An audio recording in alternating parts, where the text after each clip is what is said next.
आता बघूया दिवसभरातील मोठ्या टॉप 9 घडामोडी। उपमुख्यमंत्री शिंदेच्या हेलिकॉप्टरला वादळाचा फटका। हेलिकॉप्टर वादळ अडकलं। महालक्ष्मी रेस्क्यूहून लग्नासाठी मुरबाडला जात असताना जुहे एअरपोर्टवर करावं लागलं इमर्जन्सी लँडिंग।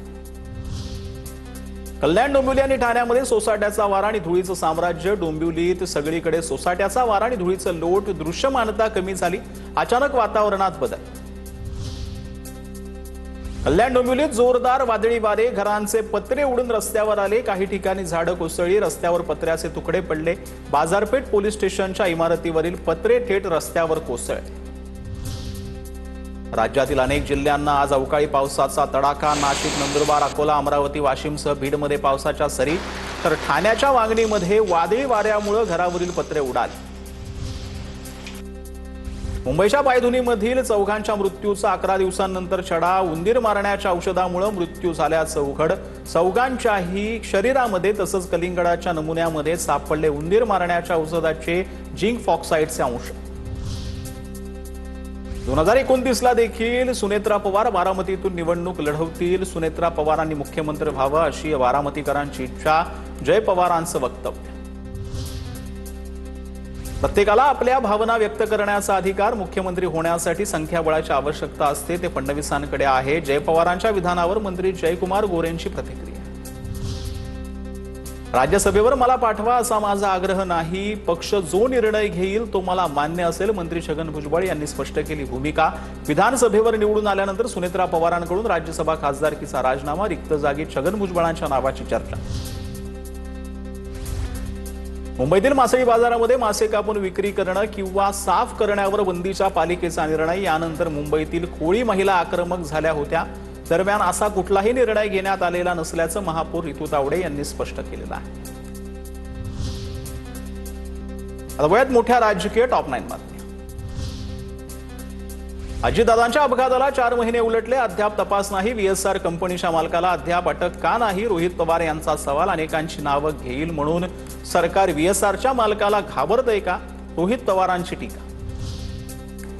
एकनाथ शिंदे मुख्यमंत्री व्हावेत हे माझं स्वप्न। शिवसेनेचे विधान परिषदेचे आमदार बच्चू कडू यांचं वक्तव्य। आमचे आमदार कसे जास्त येईल हा मी विचार करणारच असंही केलं स्पष्ट।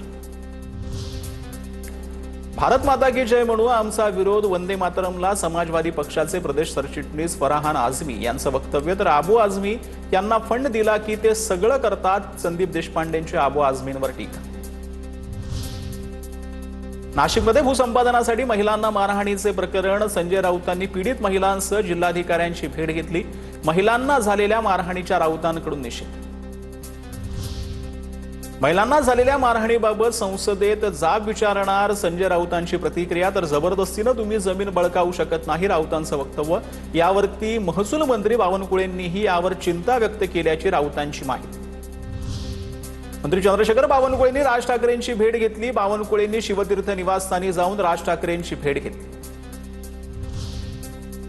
गडचिरोलीमध्ये CRPF कॅम्पसाठी 2 हेक्टर जमीन मिळणार। महसूल मुक्त आणि सारा माफीनं जमीन देणार। मुख्यमंत्र्यांच्या सूचनेनंतर महसूल मंत्री चंद्रशेखर बावनकुळे यांचा निर्णय। सिंधुदुर्ग जिल्ह्यातील भाजपचे ज्येष्ठ नेते महातू मानेकर यांनी लावलेल्या बॅनरमुळे आमदार निलेश राणे आक्रमक। मतदारसंघातील विकास कामांचं श्रेय रवींद्र चव्हाण यांना देणारा बॅनर लावल्यानं महायुतीत संघर्ष। त्या म्हाताराचा बंदोबस्त करा, निलेश राणेंचं खळबळजनक विधान। नाले सफाईच्या पाहणीवरून भाजपाकडून शिवसेनेला डावलण्यात आल्यानं उपमहापौर संजय गाडी नाराज। मुंबई महापालिकेत डावलण्याचं राजकारण होऊ नये, संजय गाडींचं वक्तव्य। तर उपमहापौर आणि माझ्यात चांगला समन्वय, महापौर रितू तावडेंचं स्पष्टीकरण। आता बघूयात राजकीय टॉप 9 बातम्या। तमिळनाडूमध्ये बहुमताचा आकडा सादर करेपर्यंत TVK प्रमुख विजय यांचा शपथविधी नाही। सूत्रांची माहिती। स्थिर सरकार स्थापन करण्यासाठी राज्यपालांची भूमिका। 118 आमदारांच्या सह्यांचं पत्र मिळेपर्यंत विजय यांचा शपथविधी होण्याची शक्यता कमी। तमिळनाडूतून भाजपचे राज्यपाल सगळीकडे कोश्यारी आहेत। TVK सर्वात मोठा पक्ष असूनही सत्ता स्थापनेसाठी विलंब। राज्यपाल राजेंद्र आलकेकरांची भूमिका आडमुठेपणाची। संजय राऊतांची टीका। तमिळनाडूच्या राजकारणात हॉटेल पॉलिटिक्स सुरू। DMKच्या 47 पैकी 28 आमदारांना हॉटेलमध्ये ठेवलं। पुदुचेरीमधील एका हॉटेलमध्ये सर्व आमदारांना ठेवलं। AIADMK पक्षात फूट पाडणार असल्याच्या चर्चांमुळे खबरदार. केरळमध्ये विधिमंडळ पक्षाच्या नेत्या निवडीसाठी आज काँग्रेसची बैठक. सर्व आमदारांची मतं जाणून घेतल्यानंतर हायकमांडला रिपोर्ट देणार. केरळच्या मुख्यमंत्री पदासाठी रमेश चेन्नितला, KC वेणुगोपाल, VD सतीशन यांच्या नावाची चर्चा. विजय थलपतींना सरकार स्थापन करू द्या, आम्हाला कोणतेही घटनात्मक संकट नको. तमिळनाडूतील सरकार स्थापनेवर स्टॅलिन यांची भूमिका. 6 महिने आम्हाला कुणालाही डिस्टर्ब करायचं नाही, स्टॅलिन यांची भूमिका. धर्मध्वजावरती असलेल्या चिन्हाप्रमाणे तुम्ही वागत आहात का? काळाराम मंदिरातील धर्मध्वज उभारणीवरून संजय राऊतांचा भाजपला सवाल. तर राऊतांच्या भगव्याशी संबंध राहिला नाही, ते आता हिरवे झालेले आहेत. भाजपचे प्रवक्ते नवनाथ बन यांचं संजय राऊत यांना प्रत्युत्तर जे आहे ते पाहायला मिळतं.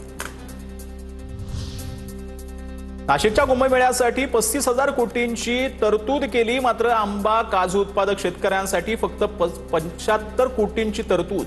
काजू उत्पादकांना 75 कोटी देऊन शेतकऱ्यांची चेष्टा केली आहे. शेतकरी नेते राजू शेट्टी यांची सरकारवर टीका.